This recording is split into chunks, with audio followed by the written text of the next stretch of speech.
Boa noite, a graça e a paz do nosso Senhor Jesus Cristo, sejam todos muito bem-vindos. Muito bem, capítulo 4 de Gálatas, leremos os versículos 1 a 7 e logo em seguida consideraremos a parte cabível ao estudo de hoje, muito significativa para a nossa edificação nessa leitura mais profunda que estamos empenhados em fazer, bem devocional, da carta de Paulo aos Gálatas, como as cartas anteriores, os livros anteriores que estivemos tendo a oportunidade de estudar aqui no Minuta da Fé, com a participação atenciosa de cada um daqueles interessados em crescer na graça e conhecimento do Senhor Jesus. Lendo o texto de Gálatas 4, de 1 a 7, por favor, o texto diz para nós: digo, porém, que enquanto o herdeiro é menor de idade, em nada difere de um escravo, embora seja dono de tudo.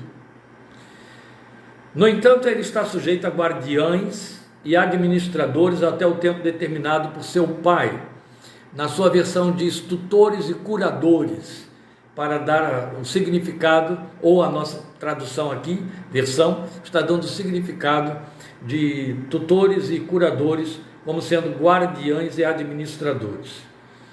Assim também nós, quando éramos menores, estávamos escravizados aos princípios elementares do mundo, mas quando chegou a plenitude do tempo, Deus enviou o seu Filho, nascido de mulher, nascido debaixo da lei, a fim de redimir os que estavam sob a lei, para que recebêssemos a adoção de filhos. E porque vocês são filhos, Deus enviou o Espírito de seu Filho ao coração de vocês, e ele clama: Abba, Pai. Assim você já não é mais escravo, mas filho, e por ser filho, Deus também o tornou herdeiro. A riqueza deste texto fala por si mesma, e os irmãos estarão podendo conferir isso à medida em que nós formos avançando com a exposição aqui da nossa argumentação.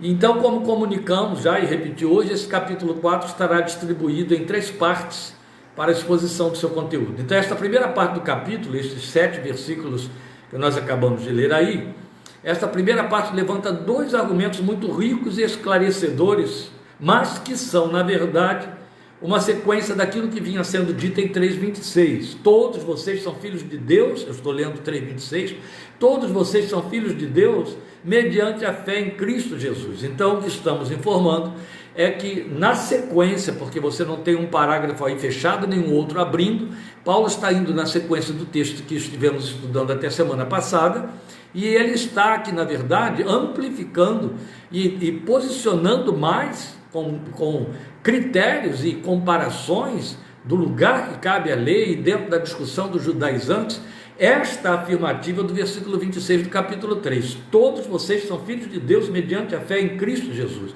É uma argumentação forte, é uma argumentação que teríamos assumidamente que dizer que não teria necessidade de estar acontecendo para um público como aquele, que afinal de contas estamos falando de uma igreja estruturalmente formada, mas, e como já lemos e ouvimos desde o início, lá no capítulo 1, estava se deixando, no início do capítulo 3, se deixando encantar, se deixando enfeitiçar, se deixando seduzir. O trabalho dos apóstatas, o trabalho dos que corrompem a fé, por mais que aparentam boa intencionalidade, tem esse efeito, tem esse resultado, e infelizmente incautos acabam sendo arrastados, e isso não faltou lá entre os crentes da Galácia, por isso, a razão da carta ter vindo à luz. Então a declaração, ela é significativa também para todos nós. Todos vocês são filhos de Deus mediante a fé em Cristo Jesus. O mediante a fé em Cristo Jesus estabelece a condição que nós conhecemos bem, é doutrina fundamental da confissão evangélica, não é? João 1,12. Então é ponto passivo para a nossa confissão, que a filiação divina não é uma experiência universal, como pretendem as pessoas, de uma forma até muito inconsequente, como se fosse distribuída por Deus de forma generalizada. Não é não. Então, tanto aqui em Gálatas 3,26, quanto em 4,6, que acabamos de ler aí, quando ele disse: porque vocês são filhos, Deus enviou o Espírito de seu Filho ao coração de vocês, e ele clama: Abba, Pai. Como também Romanos 8, 16 e 17. Então a doutrina da filiação por meio de Cristo, exatamente a argumentação dele em 3,26, ela concorda com João 1,12. Volto a dizer, ponto passivo e declaração universal evangélica, não é? Condicional para que a filiação se efetive.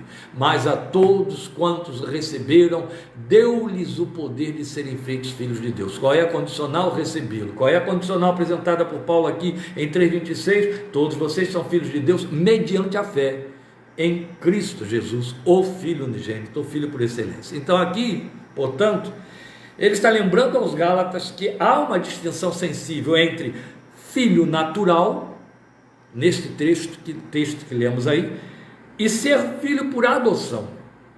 Então a argumentação dos judaizantes apontava uma filiação por herança, ou aliança abraâmica. Creio que isso foi bastante discutido na semana passada.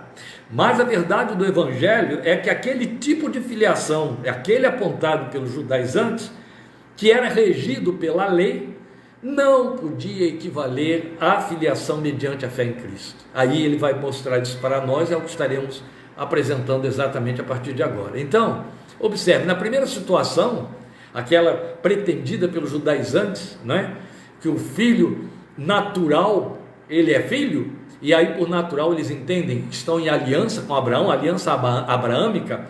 Na linguagem de Paulo, o filho é comparado a um menor de idade, porque ele está usando o argumento adoção, de que ele vai falar também em Efésios. Vocês passaram conosco por Efésios e viram isso, adoção de filhos, é uma linguagem que se repete na doutrina de Paulo e que pouca gente compreende, especialmente porque com menor esclarecimento, alguns não entendem que não se trata da adoção nos termos em que entendemos hoje. Uma criança não legitimamente nascida no lar, ela é recebida e pela lei ela é introduzida no seio daquela família, recebe nomes e direitos. Esta é a adoção como nós conhecemos. Não é a este tipo de adoção que ele está se referindo, porque ele está falando de uma cultura e uma lei que pertenciam ao seu tempo, e era uma lei imposta, vigiada, observada, implantada e cumprida por decretos do Império Romano. Então era uma lei romana que foi absorvida na cultura de um povo que já estava sob domínio romano há 200 anos e era muito bem compreendida por todos eles. Então Paulo podia falar com muito à vontade sobre a questão de adoção de filhos para os Gálatas, que eles entendiam essa linguagem. Mas é importante que se diga também que a cultura e este ponto cultural chamado adoção de filho, ou filho por adoção, fazia parte da cultura judaica e das suas práticas e das suas observações. Então veja bem, na primeira situação, voltando ao que estávamos dizendo antes, o filho é comparado a um menor de idade, que segundo a lei, essa cultura romana de que estamos falando da época, não fazia diferente de um servo ou escravo ou cria da casa. O que quer dizer isso? Veja, de acordo com a lei, um filho só atingia a maioridade depois dos 25 anos, e ainda assim, mesmo tendo alcançado 25 anos de idade, isso não era algo que se instalava automaticamente, como aqui no Brasil e nas nossas leis ocidentais, que uma pessoa aos 18 anos assume imediatamente a autoridade, e isso é imediatamente reconhecido, né, pela nossa lei. Não, embora a lei regesse que ele só alcançaria essa independência aos 25 anos, ele ainda dependeria das designações estabelecidas por seu pai para se tornar herdeiro. Então o pai poderia estender esse prazo, poderia encolher, também podia. Via de regra, 25 anos era a idade estabelecida, mas o pai poderia designar que o filho assumisse sua posição de herdeiro com menos de 25, ou o pai estabeleceria critérios e isso poderia passar dos 25. O que eu quero mostrar aos irmãos é que, segundo a lei, a interpretação dessa lei, com menos ou mais de 25 anos, tudo dependia da designação do pai, e essa designação é que se chamava filho por adoção, ou seja, adoção de filho, melhor dizendo, adoção de filho. O filho, então, adotava a maioridade, adotava o seu lugar de herdeiro, era adotado como herdeiro. Enquanto isso não acontecia, qual era a condição deste filho? Primeiro, ele era declarado menor, mas o grande a grande situação de que Paulo então se serve muito na sua argumentação para explicar ou lembrar aos Gálatas o que acontecia com esta filiação pretendida pelos judaizantes e a filiação oferecida mediante a fé em Cristo, é que esse filho, cuja maioridade estava regida por lei, enquanto ela não chegasse, enquanto a adoção não ocorresse, ele era considerado não herdeiro, filho natural sem direitos. E não tendo direitos, a que ele era comparado? Ele era comparado aos escravos da casa. Há um ponto ainda mais grave a ser considerado aí. Ele ficava sujeito à tutela, ao cuidado, daí tutores e administradores, segundo a linguagem que está aqui na minha versão e na versão de vocês também. Ele ficava submisso a eles, então menor do que eles, e via de regra o tutor, o administrador, era o escravo da casa. Então isso significa que este filho, ainda que sendo filho natural, era menor do que o escravo.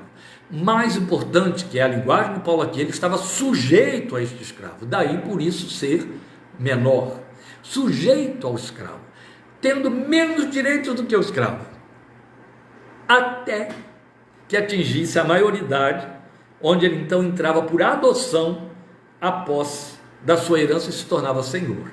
Então ele podia ser herdeiro sendo filho, mas sem qualquer direito enquanto não atingisse a adoção ou idade de maturidade para herdar, ou de maioridade, como nossa lei estabelece. Então Paulo faz uma comparação ao estado do homem sob o regime da lei, a quem compara a tutores e cuidadores, guardiães e administradores. Então, a lei, ele compara um aio a um tutor ou administrador que coloca o filho pequeno, o filho menor, numa posição menor do que o escravo da casa. Eu estou me repetindo para reforçar bastante a argumentação e os irmãos entenderem o que Paulo está mostrando, lembrando aos Gálatas. Vocês estavam debaixo da lei, os homens estavam debaixo de rudimentos, porque aqueles que não estavam sob a lei, no caso os pagãos, estavam sob rudimentos. Quais eram os rudimentos a que estavam sujeitos os judeus? A lei. Quais eram os rudimentos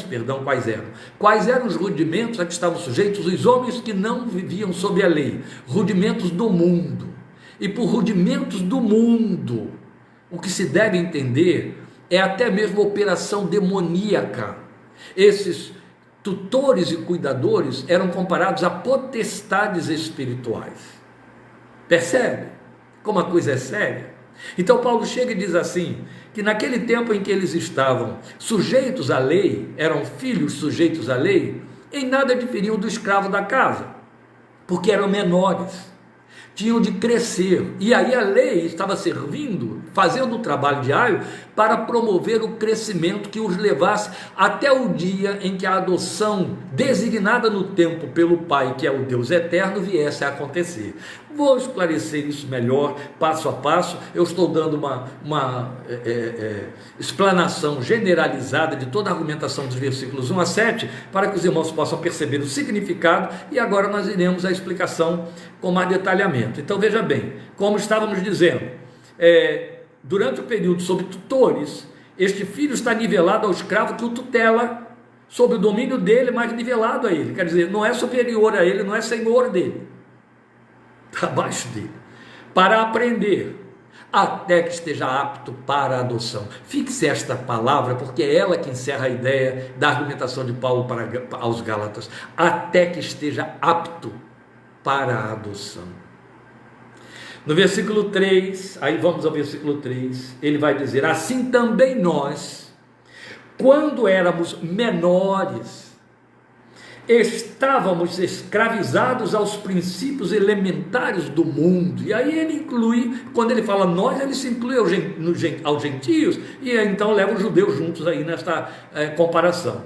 Então ele mostra que tanto judeus quanto gentios, incapazes de alcançar por si mesmos a maturidade ou maioridade, porque só o Pai estabelece o tempo próprio para ela, estavam sujeitos, estavam sob servidão a esses curadores, no caso dos judeus, A lei. No caso dos judaizantes, a lei. O que queriam os judaizantes fazer com os crentes da Galácia, que já tinham sido emancipados pela fé, mediante a fé em Jesus, que eles voltassem a ser menores, que eles voltassem a estar sujeitos, que eles voltassem a uma posição da qual tinham sido libertos pela fé há muito tempo, que os judaizantes, uma vez judaizantes, não tinham alcançado ainda. Veja que coisa interessante. Aqui a expressão rudimentos ou princípios elementares, e inclui, como dissemos, até mesmo a influência de potestades espirituais que regem o mundo. Então, ele entra na belíssima exposição do versículo 4, para dizer que Deus, na sua condição de pai, ou qualidade de pai, estabeleceu um tempo para oferecer a adoção filial. Agora você começa a compreender o que estamos falando, que o pai designa o tempo. Veja o versículo 4. Mas quando chegou a plenitude do tempo, Deus enviou seu filho, enviou o filho, como filho, aqui na minha versão, e na sua com certeza também está como F maiúscula, rios no grego, não é o técnica, o filho menor, o pequenino, a criancinha que somos nós, é o filho, rios. Essa palavra grega é específica, era usada apenas para designar o filho maior, no caso de Jesus, o filho unigênito. Deus enviou seu filho.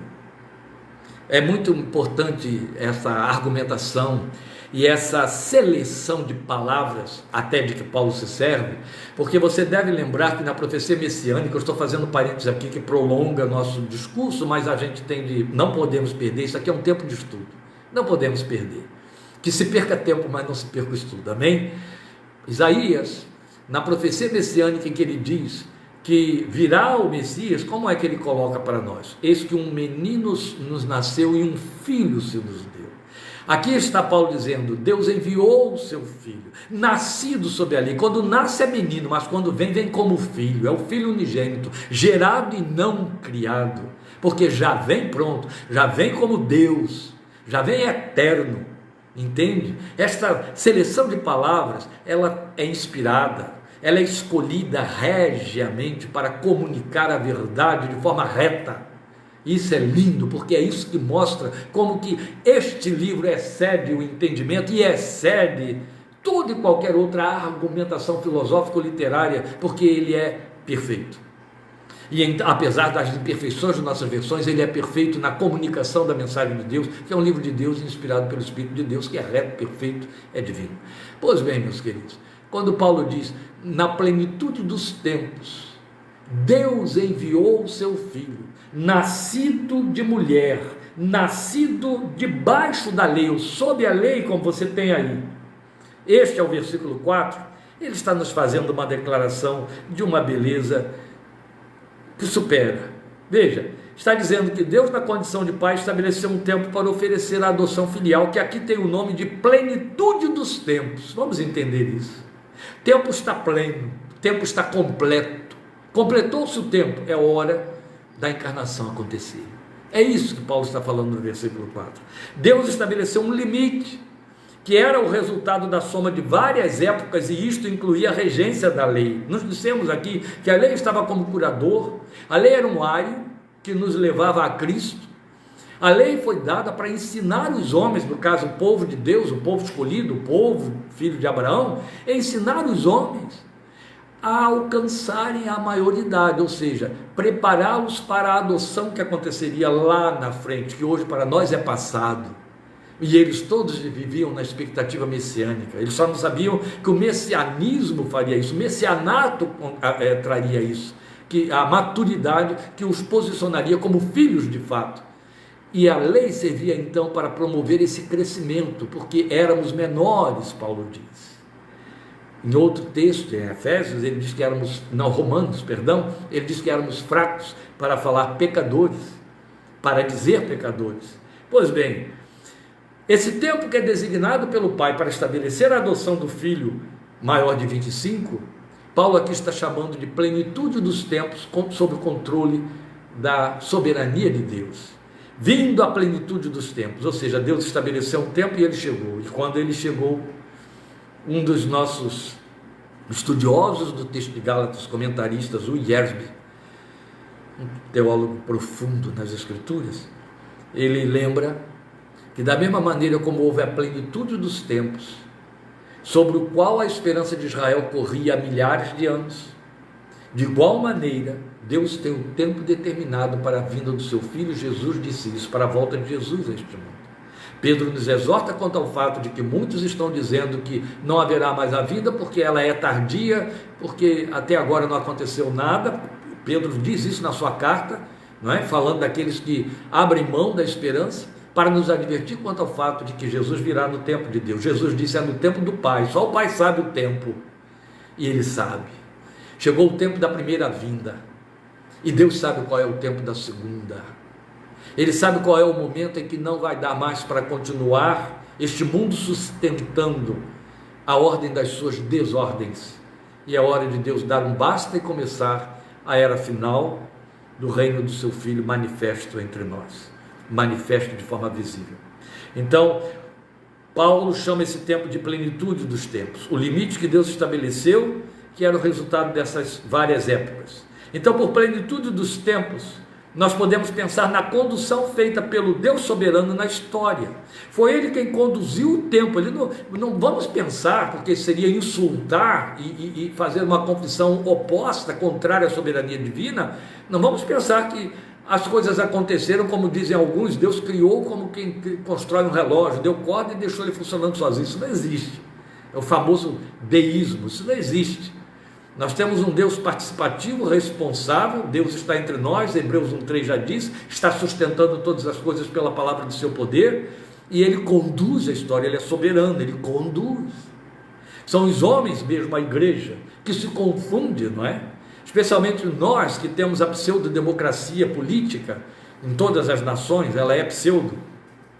Nós pensamos que a nossa vontade, a vontade do voto, não é? Decide quem entra e quem sai, e quando quem entra não nos agrada, a gente entende que houve ingerência maligna, perversão humana, e chutamos a soberania de Deus. Se quem entra é quem votamos, quem desejamos, quem pleiteamos, aí a gente diz que a soberania de Deus se fez falar. Nós somos muito, não é? E hipócritas também. Somos cheios de conveniência, mas vamos deixar esse assunto sórdido de lado, que isso não nos edifica. Só quero dar pinceladas aqui para, né, aquele famoso acorda, aquele tapa-se para acordar a nossa consciência para realidades que a gente encobre e faz negações, para chamar a atenção para o fato de que Deus conduziu a história. Ele não deixou o tempo acontecer, Ele foi conduzindo até que houve a última etapa. Ele disse: chega, acabou, agora é a hora de meu filho encarnar, e então Ele enviou o seu filho. Foi Deus que enviou. Não aconteceu não houve um brotar espontâneo, não, Deus conduziu tudo até o momento de dizer ao seu filho: vai. E Jesus assume isto. Você lê isso no Evangelho de João: assim como o Pai me enviou. Que lindo, não é? Eu também envio vocês. Que bonito. Pois bem, então as épocas incluíam o tempo de regência da lei desde Moisés, o fluxo dos potentados militares na história e suas consequências. Pois é bom que se lembre que antes do domínio romano nós tivemos, ou o mundo teve e esteve sob o domínio curto, mais vasto e amplamente influenciador da hegemonia da cultura grega, sob o tacão de Alexandre Magno, e isso facultou o quê? A disseminação da língua e cultura gregas, especialmente da língua grega, que facilitou, por outro lado, a disseminação do evangelho naquela língua.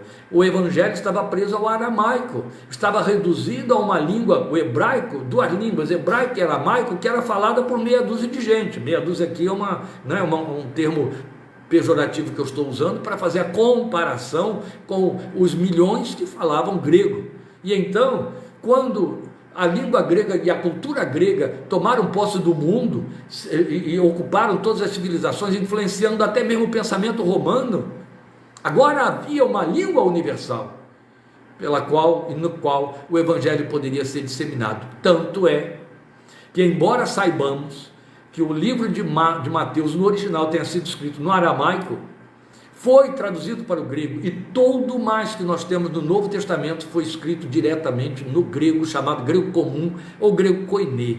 Deus se serviu porque o tempo estava preparado para isso. Ele preparou o tempo para isso, Então vocês percebam como que foi na hora exata de Deus, mas há mais, porque não se tratou apenas da questão aí de língua e cultura, no sentido de abrir espaço para o evangelho ser disseminado. Não, sob esses domínios, outro tanto, gerou-se o anseio e a expectativa do advento do Messias no coração do povo judeu, dos filhos de Abraão.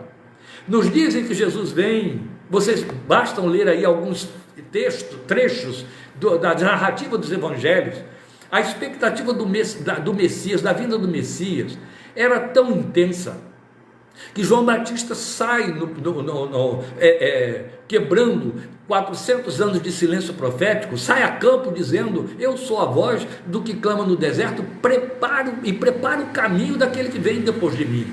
E o povo ficou na maior expectativa, e muitos, especialmente dentre os seus seguidores, não tiveram nenhuma dificuldade até em deixá-lo e sair atrás daquele que ele apontou como dizendo: eis aí o Cordeiro de Deus que tira o pecado do mundo, é maior do que eu, não sou digno de desatar as sandálias dos seus pés, me abaixando. Então, meus queridos, você vai ver Simeão, você vai ver Ana de Fanuel aparecerem ali no templo, no momento exato. Você tem a história dos reis, dos magos do Oriente, que chegam naquele momento, na expectativa, crendo, o Messias chegou. Ninguém tem dificuldade, o povo estava numa ansiedade da chegada do Messias muito grande, porque desde o tempo dos Macabeus, já ainda durante o período do final do Império Grego de Alexandre Magno, os judeus, debaixo de tanta opressão, e especialmente agora sob o domínio romano, essa ansiedade pela vinda do Messias libertador, chegou ao seu auge, chegou lá em cima. E então era um momento de muita expectativa. Sabe o que isso chama a minha atenção, a mim em particular, pessoalmente? Eu quero compartilhar com você e exortar você em cima disso. Pedro usa uma linguagem incomum na sua carta, que a gente passa por cima porque é de difícil compreensão o significado que nos parece ele estaria pretendendo dizer, quando nos manda por santificação apressarmos o dia da vinda do Senhor. Eu comparo os judeus dos dias da vinda do Messias Jesus, da primeira vinda do Filho de Deus, cheios de ansiedade, cheios de expectativa, cheios de busca por profecia, cheios de exames das Escrituras, porque não suportavam mais. E era exatamente o momento em que o Messias vinha. E aí eu comparo esse tempo com a igreja de hoje. E aí eu encontro uma igreja que desdenha desta vinda, que não cogita mais desta vinda, não fala dela, não examina as Escrituras na expectativa, não canta mais a respeito, não ora mais a respeito, não se prepara para ela. Daí Pedro era advertido: santifiquem-se para apressar a vinda do dia de Deus. Então eu fico pensando como nós estamos distantes dos judeus da plenitude dos tempos. E isso me faz pensar então que estamos por demais despreparados para recebermos o Messias na sua vinda segunda e definitiva a este mundo. Nós, como igreja, a igreja desta geração, mundanizada, fria, vazia, descentralizada da palavra, cheia de enxertos, cheia de sincretismos confessionais, cheia de superstições. É uma repetição até exaustiva, porque muitos estão dizendo, alguns estão dizendo a mesma coisa, mas estamos precisando com extrema urgência de uma reforma dentro da igreja evangélica, de dentro para fora, com extrema urgência. Então veja, o que acontece é que a filosofia grega, além disso tudo, ela exerceu vasta influência no pensamento daqueles dias, de forma que até mesmo o evangelho se serviu de sua terminologia para comunicar a grande verdade da encarnação. É com que João abre o que chamamos de prólogo do seu evangelho, no capítulo 1, quando ele diz: o verbo, o logos, se fez carne e habitou entre nós. O povo comum ouvia falar da boca dos filósofos gregos sobre o logos, a razão, aquele que viria para trazer salvação, libertação. A linguagem do logos se tornou muito popular e João se apropriou dela para comunicar a mensagem do evangelho. O logos se fez carne, o verbo, logos é a palavra se fez carne e habitou entre nós. Tudo isso está aqui no versículo 4, a doutrina da encarnação, ela fica explícita aí no versículo 4, nascido de mulher. É tão importante isso dentro da nossa confissão, é fundamental dentro da nossa confissão. Quando você lê as cartas de João, lutando contra uma seita que estava devastadora no princípio da igreja, chamada docetismo, que dizia que Jesus não encarnou necessariamente, que não assumiu o corpo humano, porque a carne era inerentemente má, e então ele não poderia entrar num corpo que era inerentemente mau, o corpo humano. Então ele era só uma aparência de corpo. João então escreve o seu evangelho, escreve as suas 3 cartas e até Apocalipse, acirradamente contra essa heresia que foi banida da confissão da igreja naquele tempo, para dizer que todo espírito que não procedia de Deus não confessava que Jesus veio em carne. Infelizmente, pessoas mal orientadas pensam que isso é uma forma técnica de expulsar demônios, e aí fica dizendo para a entidade que pensa que está ali naquela pessoa que eles estão querendo ajudar com libertação: confessa que Jesus veio em carne, para poder, e por aí vai. Bem, a verdade é que o que João está ensinando lá é que o princípio confessional, que Jesus não encarnou, procede do anticristo, procede do diabo, porque nada pode derrotar mais o diabo, nada significa derrota absoluta do império das trevas do que Jesus ter nascido de mulher, Jesus ter nascido homem para ser o homem perfeito, impecável, que não caiu, a fim de remir os que estavam debaixo da lei, porque ele nasceu debaixo da lei, é o que o texto diz, sim, judeu de judeus, não é? Ele nasceu debaixo da lei, o versículo 4 está dizendo isso também, para falar de quê? Da entrega humilde e submissa do filho, nascido sob a lei. Ele não estava acima da lei, ele a cumpriu. Ele disse: eu não vim anular a lei, eu vim cumpri-la. Aleluia. Ele o fez por mim e por você, a quem era impossível cumprir a lei. Então ele nasceu sob a lei para libertar os cativos ao domínio e exigências da lei. O versículo 4 está dizendo exatamente isso, nascido debaixo da lei. Aí o versículo 5 vai dizer: a fim de redimir os que estavam sob a lei, para que recebêssemos a adoção de filhos. Uma vez que estávamos sob o jugo da lei, a tutela da lei, declarados menores, sem direito, Jesus nos redime desse poder da lei, para dizer: emancipados, agora são filhos, pela fé em mim. Lindo, não é? Essa é a teologia de Paulo, essa é a doutrina da igreja, é simplesmente linda e perfeita, maravilhoso. Então o que nós temos aí é isso, ele veio cumprir a lei para nos libertar das suas exigências, e ela cumpriu o seu papel de tutor, ensinando e levando o filho menor, o Tecna, a crescer em direção à vinda da adoção por meio do filho unigênito. Então o apóstolo cresce na aplicação da verdade no versículo 6. Esta verdade se repete em Romanos 8,15. O que ele diz no versículo 6? É um dos mais solenes e belos textos da revelação da palavra de Deus. Você o tem em Romanos 8,15 e ele está aqui também em Gálatas 4,6, com pequenas diferenças de aplicação do verbo. Em Gálatas 4,6 ele diz: e porque vocês são filhos, Deus enviou, ele enviou o Filho, agora ele enviou, olha que lindo, o Espírito de seu Filho ao coração de vocês, e ele clama: Abba, Pai. Vamos entender isso aí. A beleza é sui generis. Veja, a ênfase, e porque vocês são filhos, estabeleceu que a filiação pela fé recebe o reforço e legitimação com a morada do Espírito do Filho. Deus envia o Espírito do Filho para o coração de quem é filho mediante a fé em Cristo.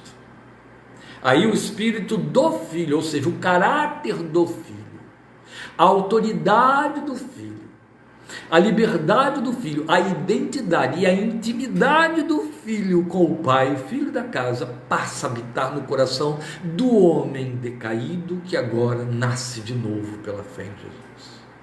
É uma garantia de Deus a seu favor, uma garantia de Deus a nosso favor, para nos dar de fato, com efeito, a herança de Jesus, nos tornar co-herdeiros com Jesus. Então a beleza do conceito, ela se vê no fato de que a referência ao Espírito Santo o coloca na categoria de caracterizador, foi o que eu acabei de explicar aqui, ou seja, ele nos traz o caráter e direito filial que pertence ao Senhor Jesus.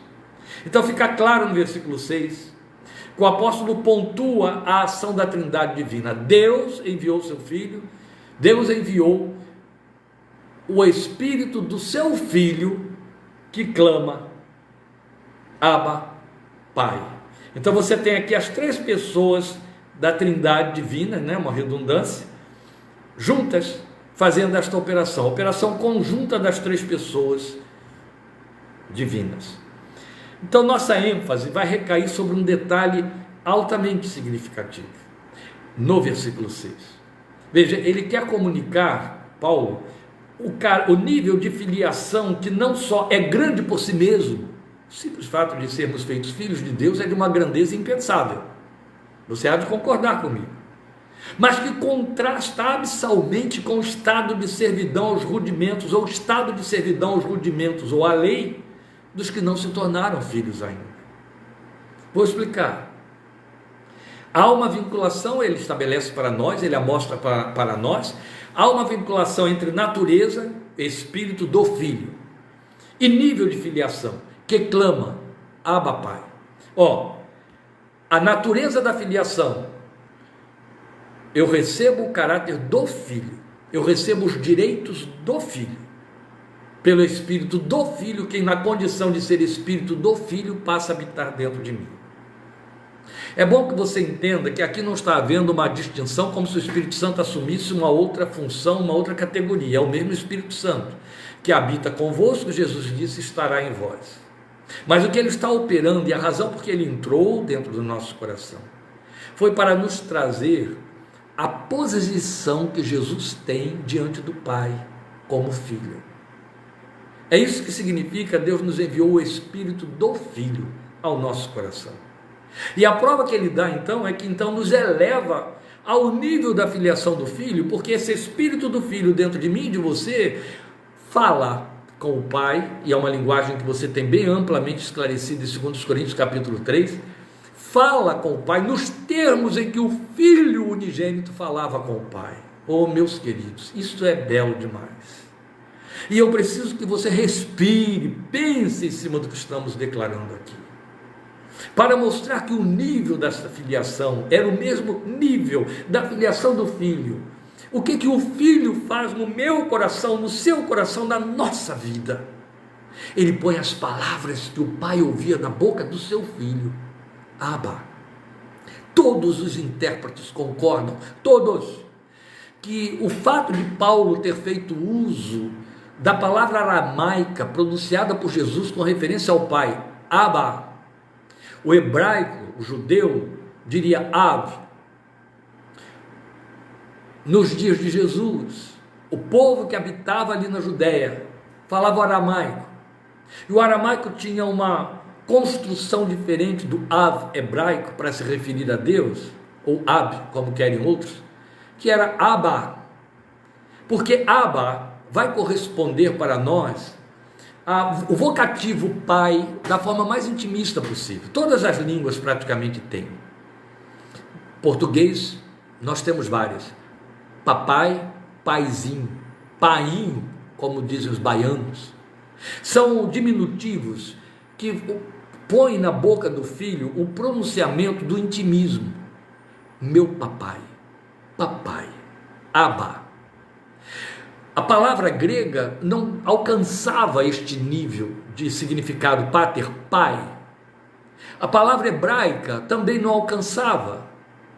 E, felizmente, era a linguagem de Jesus. Então, Paulo não usa apenas o fato de que o Espírito aqui dentro clama Abba, para dizer que ele está dizendo papai.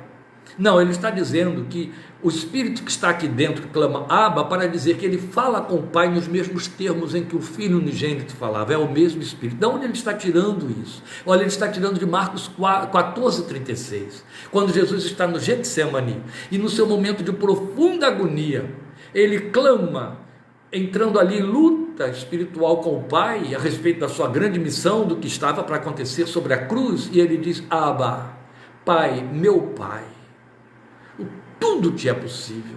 Abba, papai. Deus, isso é lindo demais, meus irmãos. Saber que o Espírito não fez por menos, não suavizou, não superficializou. Ele não te deu uma entrada à abertura que Deus fez como Pai a você. Não, Ele te jogou no colo desse Pai, como o filho estava no colo do Pai. O Pai me ama. Abba. Então Ele não está dizendo que é um discurso. Ele está falando de espírito do filho, aquele mesmo espírito de intimidade. O que ele está dizendo é que quando Deus te ouve, quando Deus te vê, na condição de filho, Ele te ouve e te vê nas mesmas condições em que via e ouvia o seu filho na terra. Isso é adoção de filhos. É uma garantia que Deus tem para si. Jesus é o primogênito entre muitos irmãos. Tal como Ele é, nós seremos. Paulo diz para nós, João diz para nós também. Então isso é lindo demais. Por que está escrito então Abba, Pai? Porque Paulo usa as duas palavras. Ele usa a palavra no aramaico e a traduz para o grego. Ele está escrevendo em grego. E aí ele está dizendo aos seus leitores, lembrando aos Gálatas, aquilo que também aconteceu lá no texto de Marcos, foi traduzido para o grego, para que as pessoas entendessem que quando Jesus falou Abba, estava dizendo Pai, mas no grego não tem uma palavra como teríamos no português. Então se estivéssemos sendo legitimamente fiéis à intenção do apóstolo quando usou o Abba, nossa tradução em português teria que ser Abba, papai. No inglês, Abba, dad. Entende? Teria que ser aquela linguagem mais intimista, não pai, simplesmente como aconteceu no grego, mas é evidente, nossos versadores, com toda razão, foram fiéis à transliteração do texto. Paulo usou a palavra grega pater, pai, e ele vai usar então a tradução pai, mas qual é o significado de Abba? Papai, o pai da intimidade, não é o genitor, é o pai do carinho, é o pai que põe no colo. Aleluia. Veja, meus queridos, qual era então a intenção? Qual era a intenção dele nos comunicar isso? Justamente nos situar no domínio da experiência filial completa de Cristo, aquela que foi narrada por Marcos em 14:36. Daí, então, e eu estou concluindo, o apóstolo fazer a conclusão no versículo 7.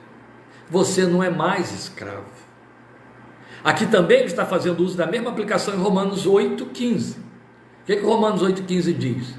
Porque vocês não são mais escravos para viverem debaixo de medo, mas foram colocados na condição de filhos. Porque uma vez filhos, Deus enviou para o coração de vocês o Espírito do seu Filho, pelo qual clamamos, Abba. Aqui em Gálatas ele está dizendo, o Espírito em mim clama, Abba. Ali em Romanos ele está dizendo, no domínio desse Espírito, eu estou autorizado a entrar na presença do Pai e dizer, papai, Abba. E essa linguagem, de Romanos 8,15, não mais servo, não mais escravo, ela se ajusta perfeitamente ao discurso de Jesus em João 8,35, nos remete a João 8,35.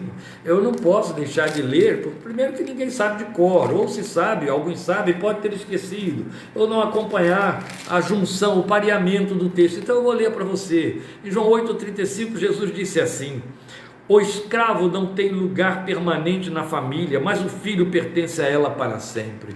Nem mesmo a lei ia permanecer para sempre. Daí Paulo ter dito em Romanos que ela caducou, ela cumpriu a sua função do tutor, que mantinha o filho apequenado. Mas agora ela não precisa mais fazer essa função, porque esse filho foi emancipado, esse filho foi adotado como um filho no espírito do filho unigênito, no nível da emancipação do filho unigênito. Então é muito lindo. Somos filhos colocados como co-herdeiros com Cristo e no mesmo nível de submissão e acesso ao Pai. Por isso, Abba. Então, uma vez emancipados pela adoção filial efetivada em Cristo, ninguém mais precisa estar como escravo, sob a tutela da lei. Não havia sequer lógica no fato dos crentes da Galácia tendo crescido, porque é isso que Paulo está dizendo, regrediam a uma posição rudimentar sob a lei, como filhos sem direitos, filhos pequenos, semelhantes ao escravo. Então é isso que ele vai falar a partir do versículo 8, que veremos na próxima semana, a parte 10, ele vai dizer: eu estou escandalizado com vocês. Como é que alguém pode cometer um absurdo dessa ordem? Uma vez que vocês foram libertos, se emanciparam, como é que vocês querem voltar? Como é que vocês acham que é possível voltar a ser aquele filho menor sob tutela do escravo, tutor, o aio, para levá-los a crescer? Quando é que vai se dar o crescimento? Ele veio, já foi instalado, Deus enviou o Espírito do Filho dentro de vocês, vocês já podem clamar Abba, e agora estão voltando lá, outra vez, querem voltar para lá, eu não estou entendendo vocês.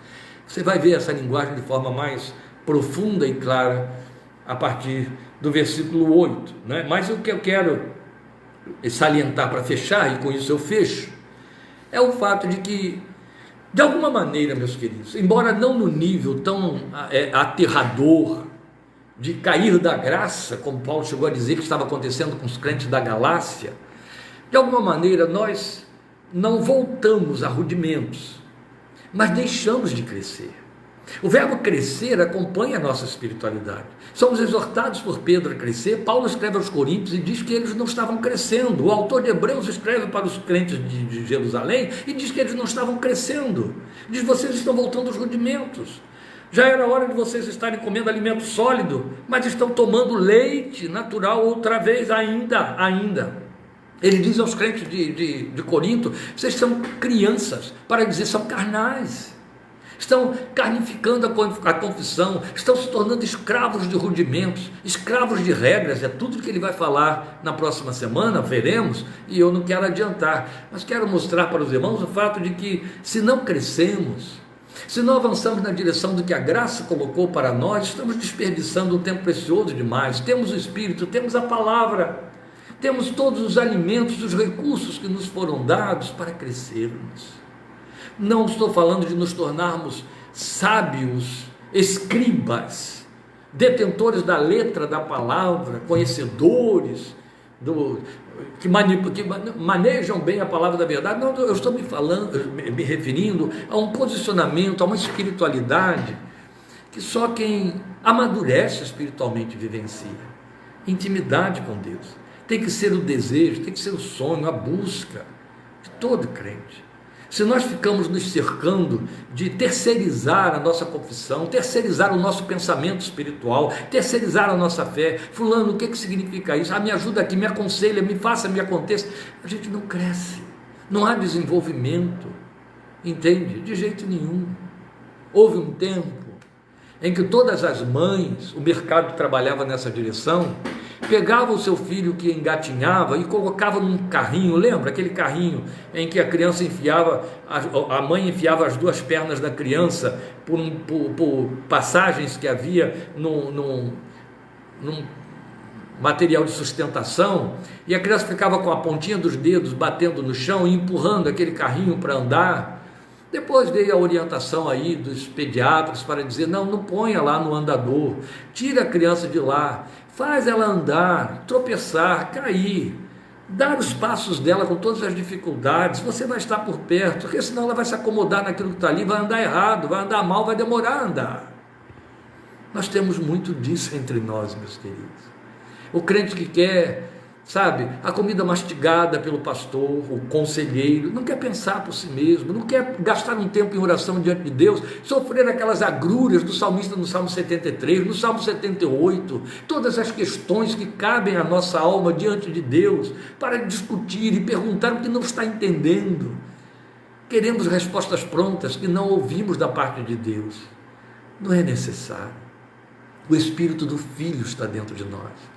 Somos convidados a, nessa liberdade desse Espírito, nessa intimidade que esse Espírito nos faculta, chegar diante do trono da graça e apresentar ali nossos lamentos, nossas queixas, nossas perguntas, nossa adoração, nosso louvor, nosso carinho. Porque esta é uma outra coisa que precisa ser muito bem colocada entre nós. Nós vamos muito a Deus pedir como filhos. Mas um filho não pode viver à sombra de seu pai, apenas esperando que o pai proveja. Ele devolve alguma coisa. Ele não fica só pedindo, ele devolve carinho, ele devolve atenção, ele devolve companhia, presença. Qual é a tradução disso na nossa experiência e praxis cristã? Adoração e oração. Quando você adora a Deus, você o acarinha. Amém? Ele é Pai. Por isso que Ele botou esse espírito com que o Filho acarinhava dentro de você, para que você o acarinhe, adorando como filho, dando a Ele a adoração que ninguém pode dar no seu lugar, porque só você é filho. O Pai, Jesus disse, o Pai busca adoradores que o adorem em espírito e em verdade. Ele nos potencializou para isso. Glória a Deus por nossa adoção de filhos, que Deus permitiu acontecer, enviando seu Filho na plenitude dos tempos, nascido de mulher, nascido sob a lei, para redimir os que estavam debaixo de tutores, debaixo da lei.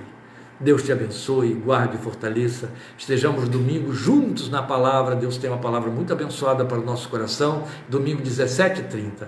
E quinta-feira que vem, querendo o Senhor, parte 10 de Gálatas, 8 horas da noite. Amém? Continuando aí pelo capítulo 4. Obrigado por sua participação e companhia. Obrigado pelo seu desejo de ouvir e de crescer e de conhecer na palavra. E é por isso que a gente compartilha o pouco que tem conseguido absorver diante da vastidão de informações e conhecimentos da revelação de Deus. Deus os abençoe profundamente e até domingo em nome de Jesus. Forte abraço.